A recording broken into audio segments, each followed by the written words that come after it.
This is the age where kids start having more independence, more time at school, and more time with their peers and more social expectations.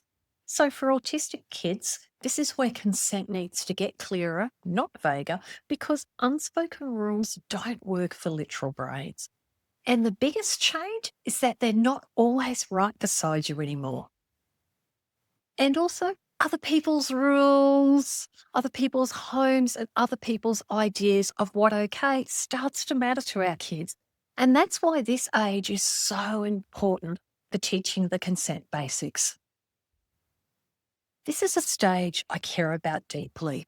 I've worked in sexual health for over 30 years and I've supported a lot of families through this exact age. I'm also autistic and an ADHD myself and a parent as well.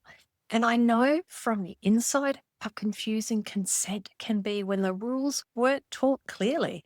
And in the work I do with families, I see that same pattern over and over again where kids aren't doing anything wrong, but expectations change and no one explains how. And that's why I don't say, we'll do this later, because this is about making the rules clear now and in an age appropriate way. At this age, consent is still not about sex. It's about boundaries, safety, and respect. And this stage is about practice, not about getting it perfectly right. And with neurodivergent kids, they need that consent teaching to be explicit. It needs to be consistent and it also needs to be repeated. And once you've got those basics of consent across and it's clear, it becomes much easier for kids to be able to see what consent looks like in everyday life. At primary school, consent is very practical. It looks like asking before touching someone's body or asking before you borrow or take someone's colouring in pencils. It's about listening to the answer and it's about stopping when someone says no or stop to you. It also includes knowing that they can say no too, even to friends and even in games. I walk parents through this a lot because once kids start to spend more time with their peers, these rules suddenly matter much, much more. And at this age, many neurodivergent kids, they really want that connection. They want that social. And they might miss the subtle uncomfortable cues or the body language, or they might assume that friendliness means that it's okay to hug or touch someone. And without that clear consent teaching, kids might touch to connect, they might freeze instead of saying no, or they might break rules that they didn't even know existed. And it isn't misbehavior, it's actually missing information. And that's why what we practice at home matters much, much more than one big talk. So it's about reinforcing consent in ordinary moments. And that includes asking consent for hugs, tickles, and sitting close to someone. It also includes asking before taking photos, sharing stories about someone, or posting images.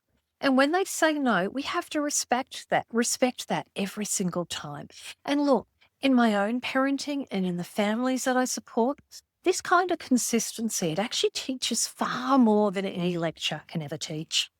Now, this is where being literal really does help, where we can give clear rules about who can touch their body, which body parts are private, and when touch is and isn't allowed. We can explain exceptions clearly, like, we'll have a rule that it's not okay to look at or touch other people's private body parts, and it's not okay for them to look at yours. But sometimes we need to take them to the doctor, or sometimes they might need an adult to put a special cream on or something. So we need to make sure that they know that there are sometimes exceptions and that in those cases, with permission and when there's a trusted adult knowing what's happening, it's okay. So it's really important that we avoid vague advice like be careful or trust your feelings. And look, from a sexual health perspective, especially for neurodivergent kids, vague safety advice actually increases the risk.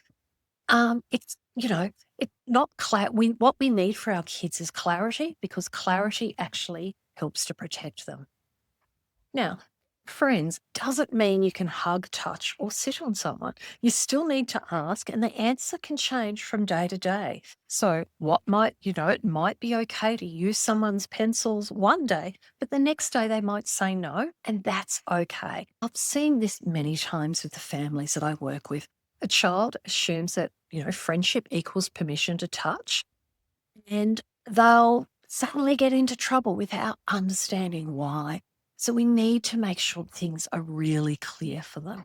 And when the rule friends still need to ask is made clear, it helps kids. It helps that message to sink in even better.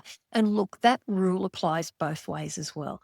They still need to ask, and other people still need to ask them as well.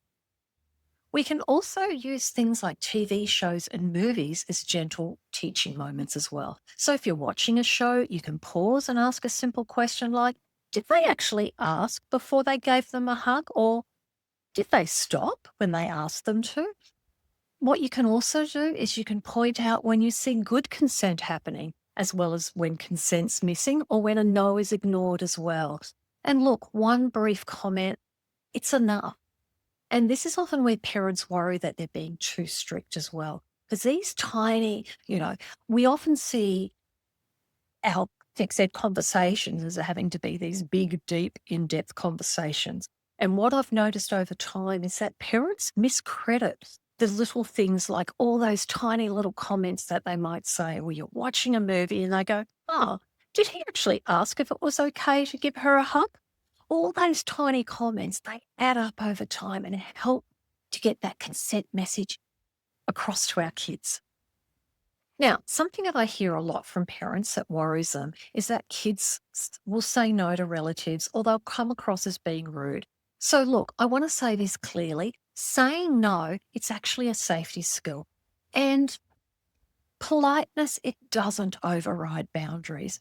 We can teach kids to be clear with their boundaries around their body, and we can also teach them to be kind and to be respectful without teaching them to ignore their own limits to keep adults happy.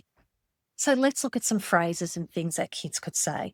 You could say, teach them things like, you can always say no, we ask before touching, no means stop, and also your body belongs to you. So these are things that you can keep repeating in your everyday conversations. And what these phrases do is they don't just help with now, but they're setting your kids up for what comes next. So we're not up to puberty teaching just yet, but this is the foundation that puberty teaching relies on. And when I work with preteens and teens, it's really obvious when kids haven't had those foundations at all. And puberty conversations, they're also much less overwhelming for them as well, because they've already got those foundations and that basic knowledge of what consent is. They know that their body's theirs. They know that no means stop and that questions are allowed. So you don't need new information. What you need is just consistent practice. Pick one consent rule and say it often. And that's how consent starts to become automatic before bodies actually start changing. Now, this video, it's actually part of a 4-part series on consent for autistic kids, and each video covers a different age range. So you don't have to jump ahead or learn everything at once. And in the next video, we're going to move into that preteen stage, and we're going to talk about how consent needs to adapt as kids get older and closer to puberty. And listen, one step at a time is enough with this.